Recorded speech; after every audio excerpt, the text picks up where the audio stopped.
Dalam nama Bapa dan Putra dan Roh Kudus, amin. Allah Tritunggal yang Maha Kudus, kami bersyukur kami dipertemukan pada pertemuan pertama dalam sejarah gereja Indonesia ini. Semoga kami yang mengambil mata kuliah sejarah gereja Indonesia ini dapat mengambil makna dan manfaat yang utama dalam mempelajari mata kuliah ini.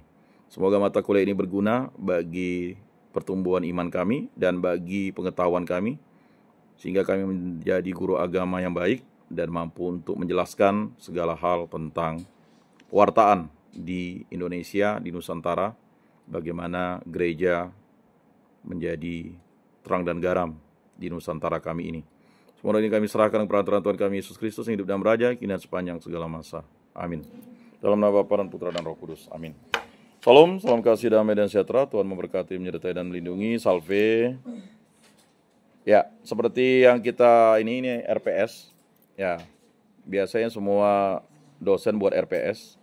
Jadi ini RPS kita ya, rencana pembelajaran semester sejarah gereja Indonesia. Ya. Mata kuliahnya udah jelas 2 SKS, kemudian deskripsi mata kuliahnya ini. Mata kuliah ini membahas sejarah perkembangan gereja Katolik di Indonesia dari awal masuknya kekristenan hingga masa kini ya. Jadi harus kalian tahu bahwa kekristenan udah masuk, bukti sejarah yang paling otentik itu adalah catatan itu pada abad ke-7 di Pulau Barus, di Pulau Sumatera, di Barus ya. Jadi kekristenan itu sudah ada waktu itu. Memang banyak yang membantahnya, tetapi catatan Vatikan itu otentik. Nah, ya. Jadi Vatikan itu tidak sembarang nyatat, semuanya terdata. Ya, walaupun catatan itu hasil dari laporan para misionaris ya. Mahasiswa akan mempelajari dinamika misi Katolik, peranan para misionaris, pengaruh kolonialisme, dan perkembangan gereja dalam konteks sosial, budaya, dan politik Indonesia. Kajian ini akan membantu mahasiswa memahami peran gereja Katolik dalam perjalanan sejarah bangsa Indonesia, serta tantangan yang dihadapi gereja di era modern ya. Jadi di era modern sekarang, era kontemporer atau era globalisasi lah kerennya sekarang kan. Nah itu maksudnya. Jadi jangan heran, apa tuh kontemporer? Kontemporer itulah era modern ya. Kemudian capaian pembelajaran CPP-nya, mahasiswa memahami sejarah dan perkembangan gereja Katolik di Indonesia. Nanti bisa ya, pengetahuan ini bisa ditransfer ke siswa, ke ya umat, ke katekese remaja, katekese OMK untuk mengetahui bahwa ya gereja itu sudah muncul luar biasa pada abad ke-7 di Nusantara ini. Kemudian mahasiswa mampu menganalisis peran gereja Katolik dalam sejarah sosial dan politik di Indonesia. Ya, bagaimana peran gereja dalam perkembangan ya Nusantara, ya, dan perkembangan juga ya sebelum kemerdekaan dan setelah kemerdekaan dan sampai sekarang. Kemudian mahasiswa mampu mengaitkan perkembangan gereja dengan konteks budaya dan tantangan di Indonesia. Tadi saya intermezzo dulu cerita itu. Sebenarnya cerita itu adalah fenomena yang terjadi bagaimana ya. Sebenarnya gereja itu masuk kalau di zaman kolonial itu hanya untuk melayani orang-orang yang dihamili, tanda petik ya, atau kawin dengan orang pribumi. Jadi ada tentara kawin dengan orang pribumi. Ini tentara nih Katolik nih. Karena dia makin berkembang, ya udah yang dilayani ya itu begitu. Kan enggak boleh dia enggak dilayani. Tapi jangan salah juga, ada yang memang pada abad ke-12 itu sudah masuk ya. Sudah masuk Katolik. Kita ingat begini ya. Jadi skisma itu kan tahun 1054 ya. 1054, 1034. Udah belajar sejarah dunia kah? Belum ya? Nah, nanti ya yang masuk di sini ya itulah Katolik sebenarnya. Nah, nanti dia bergeser itu pada abad ketika Martin Luther ya menyatakan memprotes itu ya. Jadi Protestan itu kan asalnya dari Katolik, ya. Tetapi dia heretik, ya. Nah, nanti mengertilah apa yang maksud heretik. Lalu mahasiswa mampu mengaitkan perkembangan gereja dengan konteks budaya dan tantangan di Indonesia. Kemudian capaian pembelajaran mata kuliahnya adalah CPMK-nya. Mahasiswa mampu menjelaskan fase-fase penting dalam sejarah gereja Katolik di Indonesia. Itu tadi, karena sejarah ini berat. Kalau salah, ya pasti salah. Tapi semoga kalian mampu menjelaskannya. Mahasiswa mampu menganalisis dampak kolonialisme terhadap perkembangan gereja di Indonesia. Mahasiswa mampu mengidentifikasi peran para tokoh misionaris dan tokoh lokal dalam penyebaran agama Katolik. Mahasiswa mampu menjelaskan tantangan gereja Katolik di Indonesia pada era modern. Ya, era kontemporer itu. Nah, ini ya materi pembelajarannya, jadwalnya. Nah, pengantar sejarah gereja Katolik di Indonesia nih, minggu pertama ini, hari pertama ini. Jadi pengantarnya saya mulai dari intermezzo yang sangat mungkin kalian tidak pikir, ya. Jadi membuka logika, membuka kotak Pandora kalian tadi itu, ya. Apa tuh kotak Pandora? Kotak Pandora itu adalah sesuatu yang tidak kalian pikirkan, tetapi harus disampaikan. Karena kan mahasiswa kita nih kan jarang ketemu dengan tipe dosen seperti saya, ya.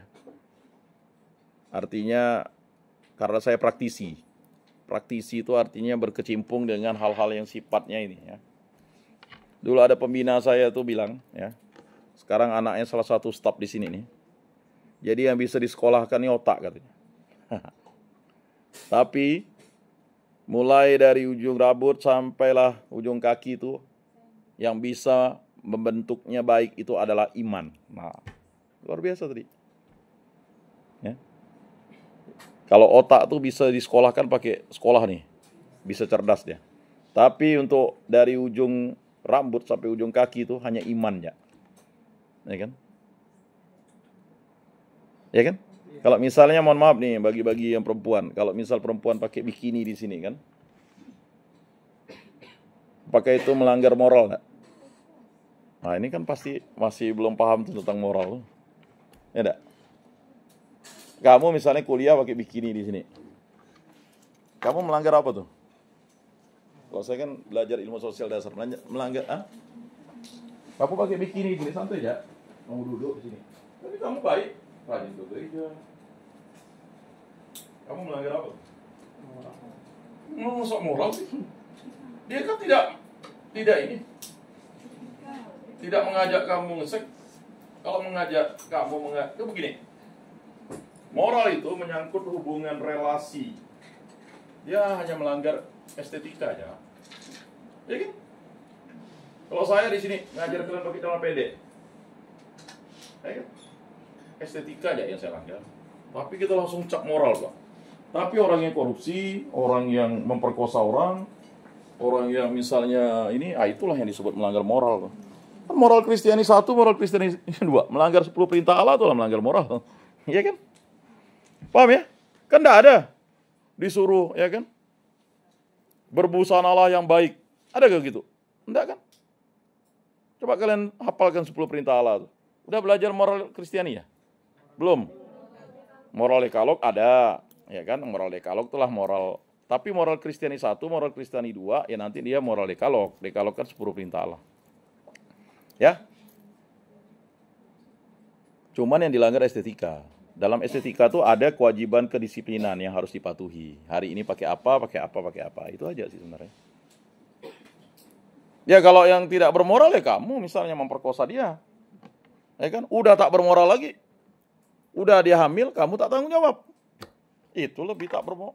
Udah gimana ya? Jahat itu namanya. Jadi kalau orang tidak bermoral itu jahat. Gitu, Pak. Jelas ya? Singa itu membunuh untuk dia makan, bukan untuk dia. Tidak mungkin kan singa memperkosa kijang. Dia tahu kok. Paham kan? Tidak mungkin anjing tuh misalnya ngamili kucing. Anjing pasti yang mengamilinya ya anjing. Masa manusia menghamili anjing? Kan tidak mungkin. Ya kan? Berarti tak bermoral dia. Jadi tidak mungkin tuh. Makanya pengetahuan itu kadang akhirnya melanggar moral. Ya, saya bukan tokoh moral, tapi saya mau mengatakan begitu. Paham ya? Kalau kita tak ke gereja tuh melanggar moral tuh melanggar apa tuh? Kena lagi. Kalau enggak ke gereja tuh bukan lagi melanggar moral, itu berdosa namanya. Berdosa itu berarti ya kan dia harus mengakui dosanya. Ya kan? Ya berdosa. Melanggar moral ya berdosa. Membunuh ya berdosa. Berzina ya berdosa. Ya kan? Nah itu. Jadi harus dipahami di situ. Baik, ada ceramah dan diskusi ya. Silakan membaca sejarah gereja Indonesia. Ya. Ketua kelas dicek dibaca enggak? Ya kan? Bingung dia makin. Pertama masuknya agama Katolik ke Indonesia abad 16 sampai 17, nanti ada diskusi kelompok makalah ya. Nah, ini yang saya katakan tadi itu. Kelompoknya harus terbentuk ya, paling lambat nanti atau mau dibentuk sekarang ya? Sekarang. Sekarang pakai hitungan. Pakai hitung. Berapa kelompok? 11 kelompok. Berarti 1 lebih 4. Nah, itu kan. 1 dulu. 1. 2.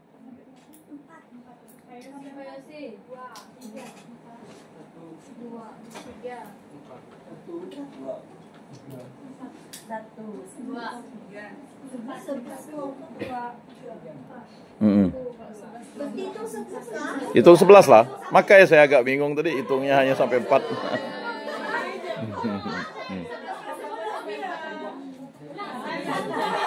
Udah belajar logika kah? Makanya saya bingung kok hitungnya sampai 4 ya. Kalau kelas yang lain dulu diambil nomor-nomornya dibuat oleh ketua kelasnya. Ya diambil nomornya. Jadi diacak-acak, ambil 4 orang kan. Dia dapat nomor 1. Nah itu ya, enggak apa-apa hitung dulu.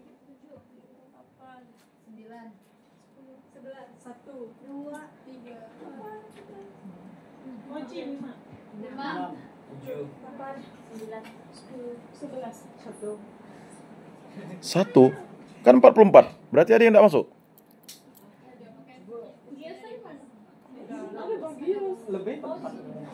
44 berarti enggak mungkin lebih di sini dia.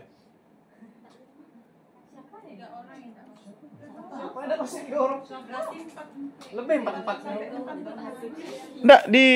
Enggak, saya mau tanya dulu, kelas ini berapa sebenarnya awalnya? Awalnya 47, berarti 146. Satu lagi enggak masuk lagi, jadi 45. 45. Tapi yang udah isi KRS kok hanya 44?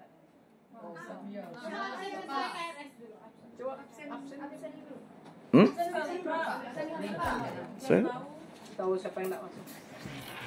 Ya udah, tapi coba berdiri dulu ya kelompok 1. Ini saya minta tambahan waktu 10 menit dulu ya. 5, oke.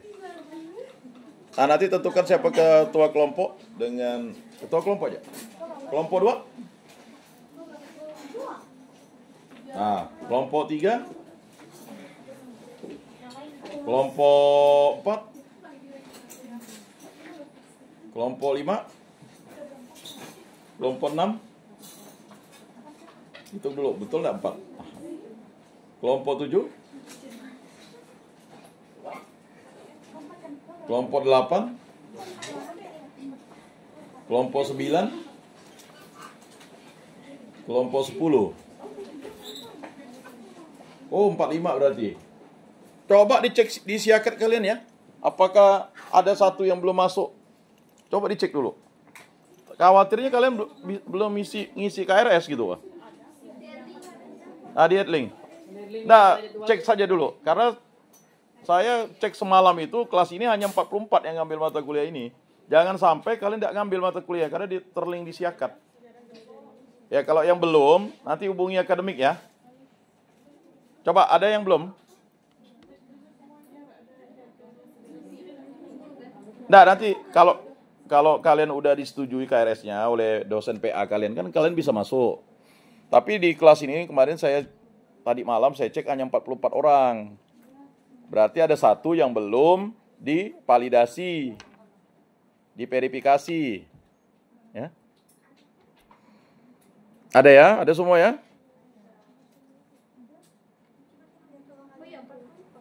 Nah. 44 kan? Ini 45. Ada satu orang yang belum ini. Coba pergi ke akademik. Mungkin ada masalah di sisi akadnya. Cek masing-masing. Coba dicek di siakatnya. Maka saya cek tadi. Jangan nyantai-nyantai tahu-tahu udah. Belum diisi KRS-nya. Mana? Siapa namanya? Yosi mana? Ada Yosi? Ah, belum tuh. Yosi? Nggak ada namanya?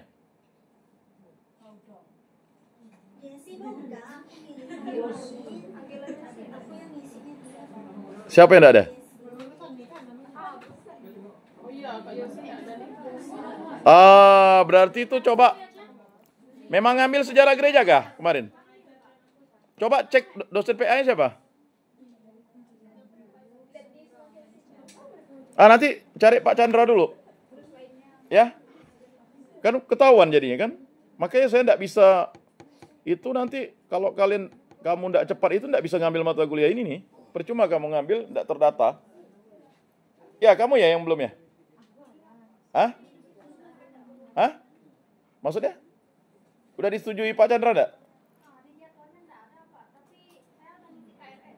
Di jadwal. Belum disetujui.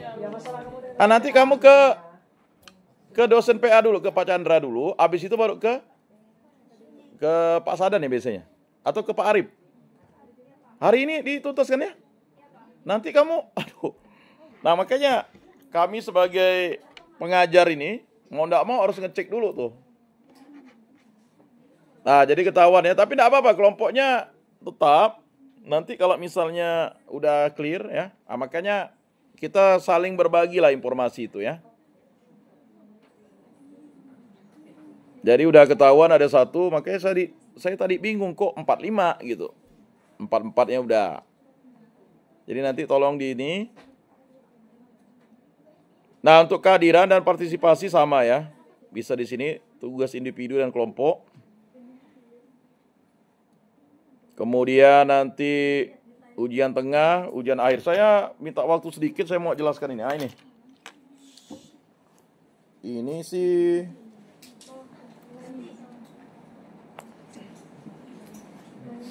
ini komponennya berlebih nih. 80, 110. Bukan 110 lagi kali. 120. Oke. Jadi ujian tengah semesternya itu ada 3 komponen yang kalian akan buat itu. Ya. Pertama nanti ini ujian tulis. Ujian tulis itu saya hanya ngambil 10%. Kalau pakai ujian tulis, kalian langsung 30%, pasti akan sulit dapat nilai A. Makanya ada namanya disebut dengan ya makalah tadi tuh. Makalah bersama itu masuk ke komponen sini nih. 10%. Jadi buatlah makalah itu semaksimal mungkin, seoptimal mungkin. Ya. Jadi makalahnya itu panjang waktunya, dimulai dari sekarang sampai dengan nanti. Nah, pengumpulan makalah ini sebelum mengerjakan soal ujian tulis. Tetapi PDF-nya itu sudah dikumpulkan seminggu sebelum ujian MIT. Nah, itu boleh kalian catat. Ya. Nah, membuat makalah harus standar sesuai dengan makalah ya. Makalah itu kan hanya 3 bab saja. Bab 1, kemudian bab 2, bab 3, bab 1-nya ya pendahuluan, bab 2-nya pembahasan, bab 3-nya penutup. Udah. Ya, jangan tambah-tambah babnya. Sudah tahu lah tuh ya. Nah, kemudian komponen berikutnya itu, nah ini komponennya adalah video yang diupload di YouTube kalian masing-masing. Jadi video kalian itu, kan makalah udah jadi tuh. Seminggu sebelum itu kalian udah divideokan, dipresentasikan. Ya, dipresentasikan. Nah, seminggu sebelum itu paling lambat. Kalau bisa, 2 minggu sebelum MIT itu udah selesai. Sehingga ya, yang bisa menilainya itu adalah kalian sendiri, kawan-kawan kalian tuh, dengan menonton. Jadi tidak perlu di sini. Kalau kita ceramah di sini tidak akan selesai. Ya kan waktu ya. Jadi ditonton. Nah, setelah ditonton baru kalian kasih nilai. Berapa nilainya? Baik nilai videonya dan nilai presentasinya tuh digabung. Misalnya siapa namamu? 5. Nah, kamu kan kelompok 1. Kelompok 1. Nah, kelompok 1 ini nilai videonya misalnya siapa nama? Nah, Brasilia kan? Brasilia kasih nilainya tuh 95. Ya udah. Jadi 95. Nah, nanti 95 berarti kan dikurangi aja 40 orang tuh menilai kelompok itu. Karena kan masing-masing berhak nilai ya. Itu nanti ya barulah dirata-ratakan, dapatlah nilainya tuh. Ya kalau yang tidak suka dengan kawannya ya udah dikasih rendah-rendah, ya terserah kalian. Tapi paling rendah 60, tidak boleh di bawah itu. Ya kan? Nanti kalau saya tidak batasi dikasih 0 pula. Enggak sentimen kan. Ya. 60 udah paling tinggi, janganlah terlalu tinggi-tinggi, paling tinggi lah 95 lah ya. Kan tidak mungkin nggak 100 kan. Kalau 100 ya mungkin udah perfect sekali loh videonya bagaimana kan.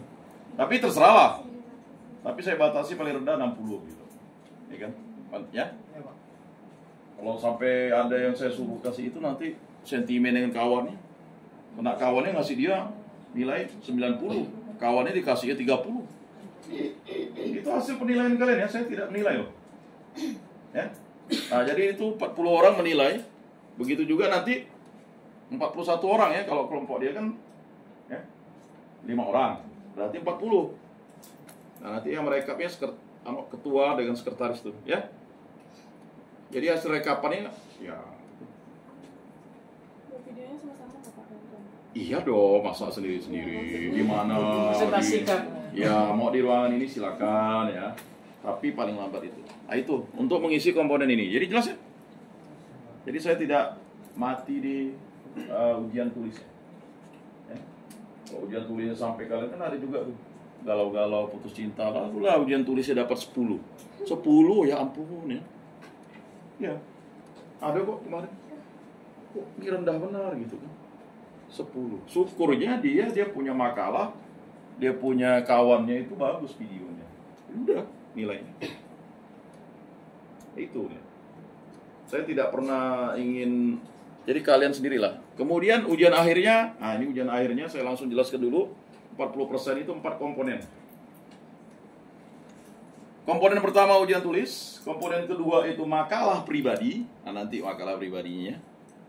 Makalah pribadi ya. Itu dikerjakan setelah kalian selesai ujian ini. Kemudian video. Nah, videonya. Nah, sama nanti dinilai oleh kawan-kawannya juga. Nah, makanya kemudian ya, nanti membuat diktat sejarah gereja Indonesia. Dari mulai pertemuan 1, pertemuan terakhir. Mudah kok diktatnya. Karena saya akan memberikan tugas kalian itu ya, membuat resume. Ini pertemuan ini udah resume nih. Ya. Nah, resumenya itu ya tentang mata kuliah ini gitu. Tentang mata kuliah ini, kan tadi kan udah di ini nih. Nanti saya kasih ini nih ke grup ya, supaya kalian tahu, oh ini. Kalian buat resume, tulis tangan, kemudian kalian ketik pakai Word, di PDF-kan. Lalu nanti ada yang dikirim di @link, ada yang dikirim ke WA pribadi saya. Jangan pernah hilang karena takutnya terhapus. Ya, itu tugas. Untuk mengisi komponen 20% tuh, saya membuat tugasnya dari 20% itu dari tugas yang kalian tiap hari itu lakukan. Ada misalnya 16 kali pertemuan, ya 16 kali tugas itu. Ya. Jelas ya? Nah, udah paham kan? Kemudian untuk yang partisipasi 10%, itu tadi saya katakan, bagi yang izin sakit, silakan ya. Kan ada tugas tuh. Ada yang untuk yang itu membuat yang namanya resume ya, yang terjadi di kelas itu pada waktu itu. Misalnya enggak masuk pertemuan 2, ya buatlah. Ngeresum 2 kali lah. Ya untuk tugas 1, untuk ya bedanya kalau resume di kelas itu adalah kejadian di kelas. Lihat ya YouTube saya itu apa kejadiannya. Ketika kalian nonton, kalian resumnya apa gitu. Dikaitkan dengan ini. Beda dengan resum tugas itu lebih pada spesifik tugas materi ya. Kalau resume itu hal-hal yang terjadi di kelas pada waktu itu. Itu aja. Seminggu setelah tidak masuk tuh, dikumpulkan paling lambat. Atau jangan paling lambat lah. Kalau udah hari ini tidak masuk, besoknya boleh kumpulkan. Jelas ya? Nah, jadi itu. Kemudian, nah ini tadi. Makalah. Makalah itu sama tugasnya seperti yang dulu. Kalian membuat sejarah gereja. Jadi ada 11 gereja. Saya cari yang dekat saja, yang di kota Pontianak dan Kuburaya aja. Kota Pontianak itu ada 8 gereja, sedangkan Kuburaya itu ada 3 gereja. Betul kan? Santo Agustinus, Santo Fidelis Ambawang, dan Kuburaya yang di Tasau. Nanti diacak ya. Diacak. Jadi minggu depan buatkan ininya. Buatkan apa? Nomor 1 sampai nomor 11. 1 itu misalnya gereja katedral. Nanti dikocok. Ya. Jadi dikocok, minggu depan baru tahu makalahnya untuk yang kelompok tuh, makalah tentang sejarah gereja mana. Jelas ya? Sejarah gereja dibuat paling sedikit 30 halaman. Bukan termasuk kata pengantar dan daftar. Jadi dari pembahasan sampai penutup itu minimal 30 halaman. Spasinya berapa? Spasi standar. Spasi 2, 44, 33, A4. Sedikit ya kertasnya. Ya 44, 33 kan gitu. 1,15 tuh Pak. Jarak untuk spasinya 2. Ya. 44, 33, lalu gaternya 1 untuk jilid. Jadi totalnya 5 di sini, 4 di atas, 3 di samping kanan, bawah 3. Jadi nanti kalau dijilid itu dia nampak 4, 4, 3, 3. Jadi untuk jilid itu 1 cm. Sudah itu. Sedikit. Paling sedikit 30 halaman. Itu paling sedikit. Nah, lalu referensi itu paling sedikit 10. Kalian boleh dapat referensi dari internet, website. Nah, itu boleh kalian masukkan. Paling sedikit ya. Saya melihat sistematika penulisannya. Nah, itu dia. Paham ya? Mengenai tugasnya. Ada yang mau bertanya sampai di sini? Udah mau istirahat gitu nih. Udah lewat. Ada? Tuh, mau nanya? Gimana? Nanti enggak paham, enggak jelas. Ada yang mau bertanya mengenai tugasnya? Startnya ini langsung digenjot nih. Apa? Gimana? Gimana? Mau tanya apa? Ketua kelas. Kita ada kontrak kuliahnya. Kontrak kuliahnya? Tadi saya udah nyebutkan kontrak kuliahnya banyak tuh. Boleh terlambat. Nah, Yang misalnya apakah boleh? Hah? Ini sih boleh main HP pas. oh sebenarnya main HP itu udah standar tuh, semua dosen enggak mengizinkan main HP. Ya, tetapi IP-nya di-silent-kan, ya kan. Yang paling utama tuh sebenarnya saya harapkan itu bukan masalah main HP-nya ya. Artinya di-silent-kan dan dinonaktifkan saja. Ya, kalau saya kan enggak bisa, saya hanya silent-kan, tetapi kalau ada masuk kan saya saya harus terima HP orang kan. Sebenarnya itu fakultatif saja, saya enggak mau buat kontrak tanda tangan karena itu nanti ini ya. Karena ada waktunya kalian mengaktifkan HP, ada waktunya nanti kalian nonaktifkan. Tapi semuanya dinonaktifkan ya supaya tidak mengganggu. Kecuali HP saya. Kalau HP saya memang saya silentkan saja, nanti takut ada yang WA masuk atau misalnya ada yang penting. Biasanya saya ditelepon untuk mendoakan orang udah di terminal. Tahu terminal nggak? Udah mau meninggal. Nah itu ya. Jelas ya? Mengenai HP itu aja. Kemudian ya pakaian ya standar lah. Ya pakaian standar lah kan, hari Senin kan. Senin pakaiannya apa? Alma mater kan, dengan putih kan. Ya. Sana enggak ada alma mater? Enggak punya? Ada dibawa? Ayolah. Pakailah. Ya. Ini pakailah nanti alma maternya. Maksud saya biar keren lah, ya. Hari ini ya yang buka dulu 1, 2, 3, udahlah saya maklumi. Tapi nanti ya tetap pakai ya. Nah nanti kan bisa jadi, kalau saya sih pakainya ya memang model begini, karena status saya masih penyuluh ya. Ya mungkin, nggak tahu tahun ini kali saya pindah ke sini dengan pool ya. Masih proses. Jadi itu, ya. Pak. Apalagi?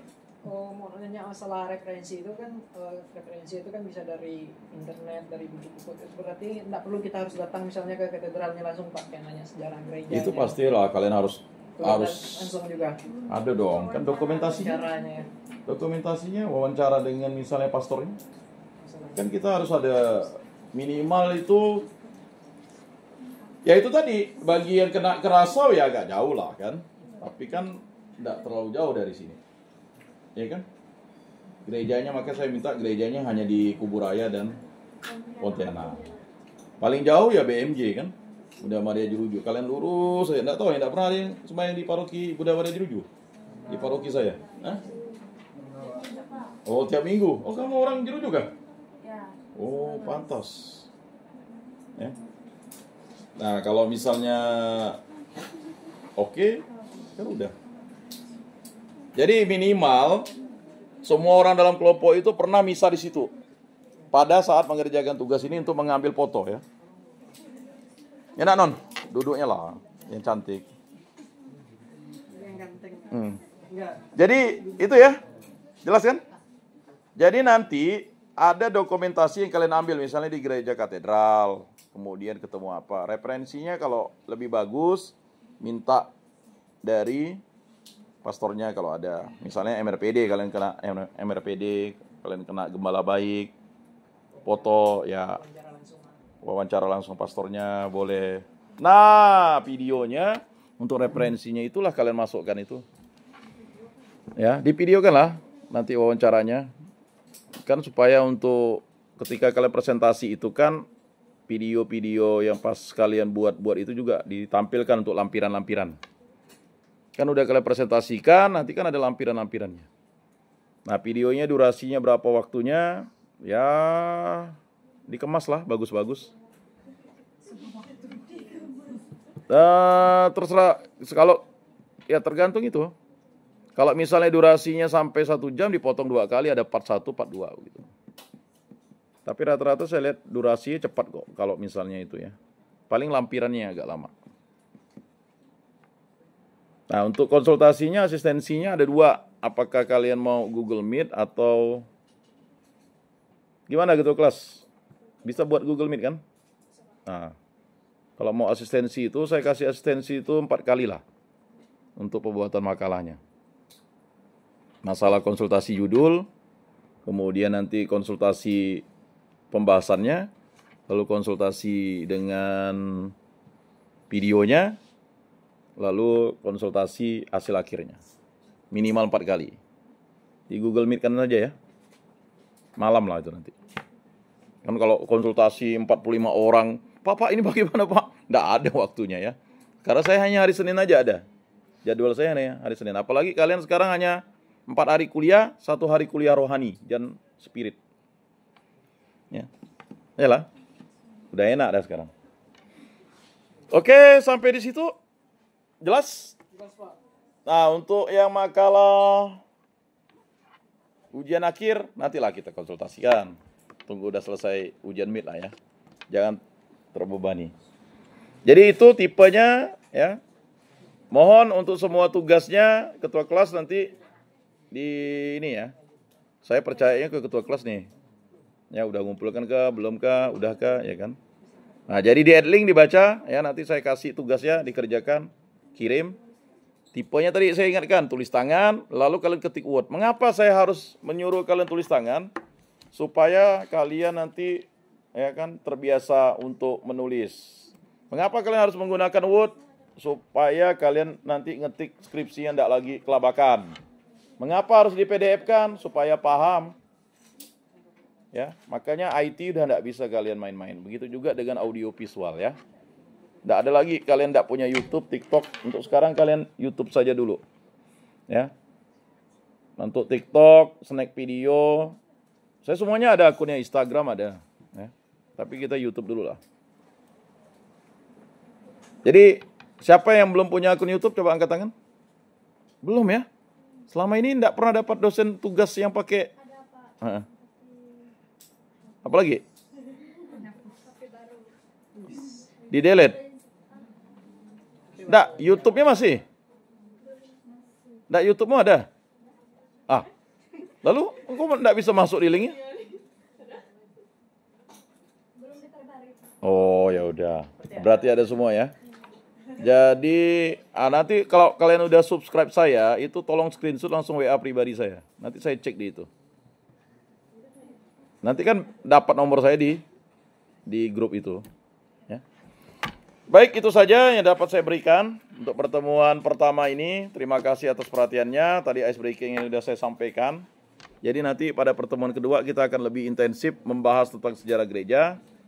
Mengenai tugasnya berjalan saja langsung. Mengenai resumenya hari ini silakan kirim ke link, silakan kirim di itu.